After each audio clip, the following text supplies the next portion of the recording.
think I'll switch you, Mitch. Yeah. That's another good one. Oh yeah, that's a nice one.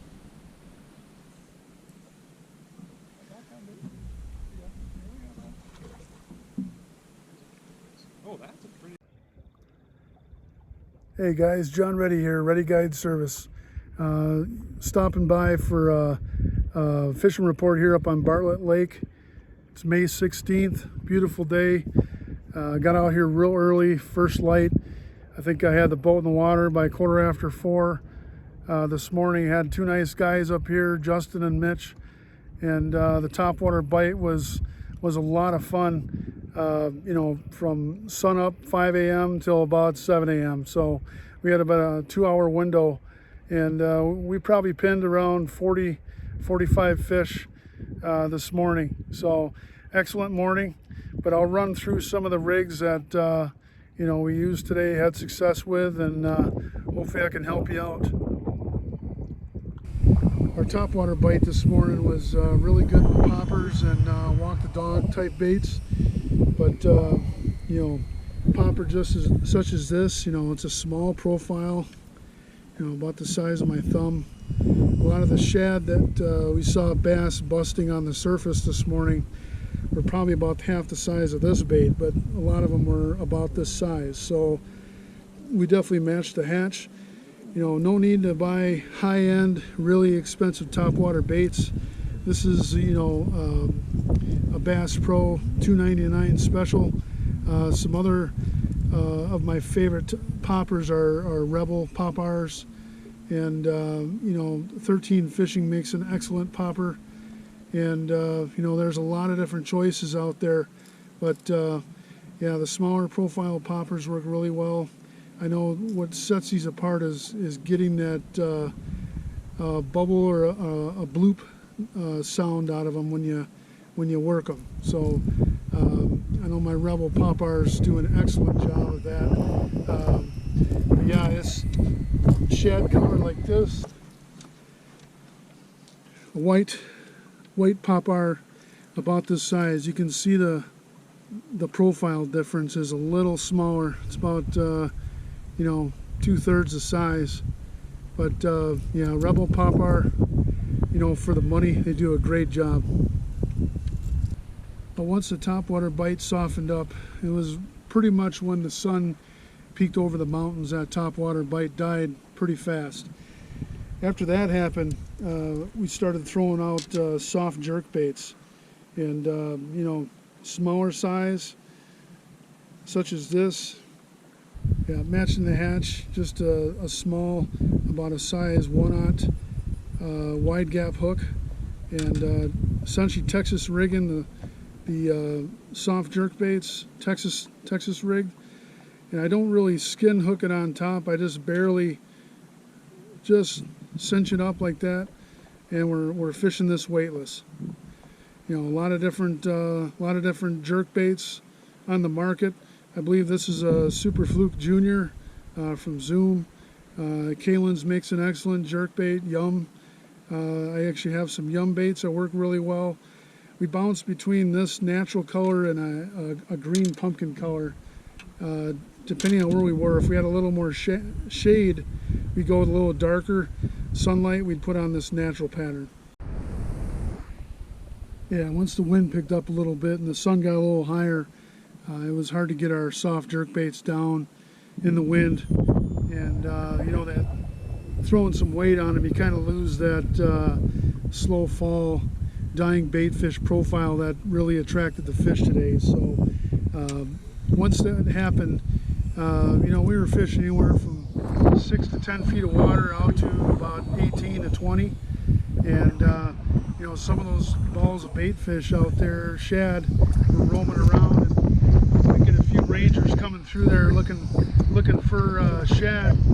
So we actually switched it up a little bit and put a Coolbaits underspin on. This is I believe a 1/4 ounce, and that's a 2.5 Kitech swim bait on the back there. But yeah, we cast this out, count it down however many feet, so we'd land just above the pods of bait fish out in the water, and falls about a foot a second. So You know, a lot of the bait fish were swinging out in open water, you know, over that 20 foot of water, about 12, 15 feet down. So counting it down about 10 count would get you right about where you had to be. So, but these underspins are great baits, great search baits. I use these, you know, all winter through spring, in the summer, and even in the fall, especially when the shad are roaming around open water, and you can, you know, peg some of these open water suspended fish. Really good tool for that. Another successful method today was dragging crayfish or craw baits on the bottom. You know, either Texas rig, or I actually have a craw bait rigged here. That's a Buckeye spot remover shaky head, but it essentially it's a finesse jig. You know, dragging this on the bottom, fish would pick it up right off the bottom. You know, dragging it real slow, especially as the sun got a little higher here, the fish became a little more lethargic. So this was a good approach. Again, you know, Texas rig worked really well as well. You know, this one I have a Berkley rocket craw. This is a watermelon purple fleck, but I don't peg my weights. You know, I think this is about a quarter ounce tungsten jig here, but I don't peg my weights, mainly because when you cast this out, it'll let this craw bait fall slow, and a lot of the time you'll actually end up catching the fish on the cast. You crank up your slack and the fish will be on. So yep, any crayfish pattern baits, you know, watermelon, green pumpkin, purple fleck, red fleck, all those colors work really well.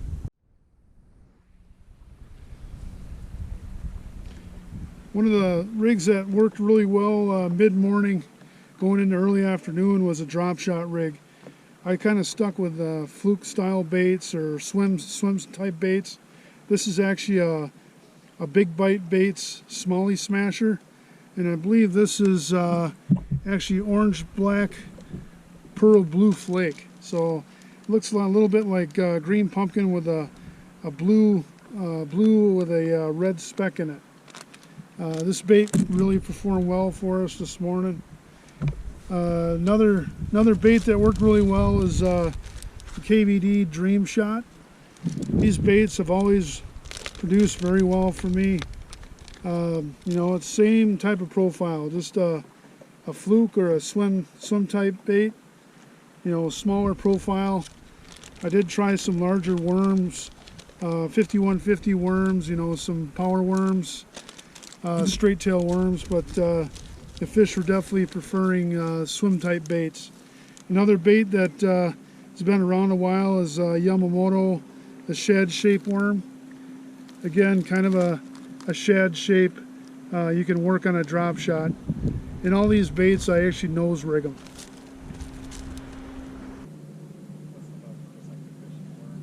Yeah, literally, like I'm on the bottom right now. I'm just letting it sit, and then I'll just slowly drag it like that, move it a little bit. And I'm watching my line. When they bite it, right there, your line will jump when they hit it. So it's officially a pattern. Yeah, I think this is the way to go.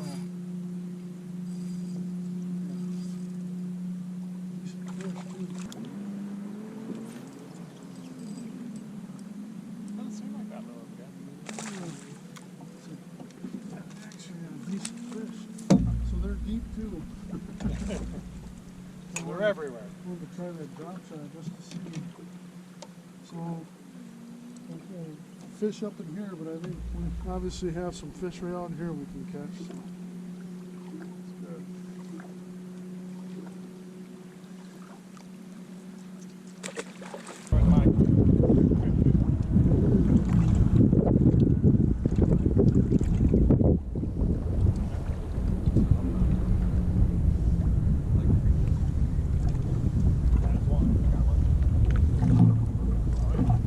That's good.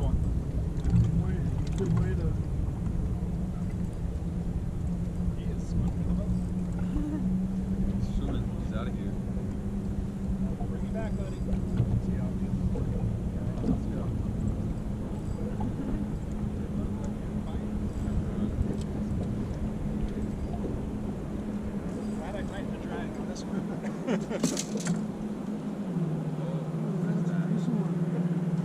Oh, he's So that Reddy's like, no, not yet. I'm not ready yet, man. Here we go. I'm glad we came back over here. Yes. Decent sized fish. It's amazing. Hey, if you like what you see, you know, smash the like button and subscribe to my channel. Feel free to leave some comments too on any content you'd like to see, or questions regarding fishing here on Bartlett or any of the lakes here in Arizona. I'd be happy to help where I can. Well, I think I'm going to wrap it up, guys. Hopefully the rigs I ran through today will help put you on some fish. Bite's going to stay good for quite a while here. You know, the water temp about 1 o'clock this afternoon is about 77 degrees. It was about 75 when we started. So yeah, water is warming quickly, but I think the bite's going to remain very good in the near future.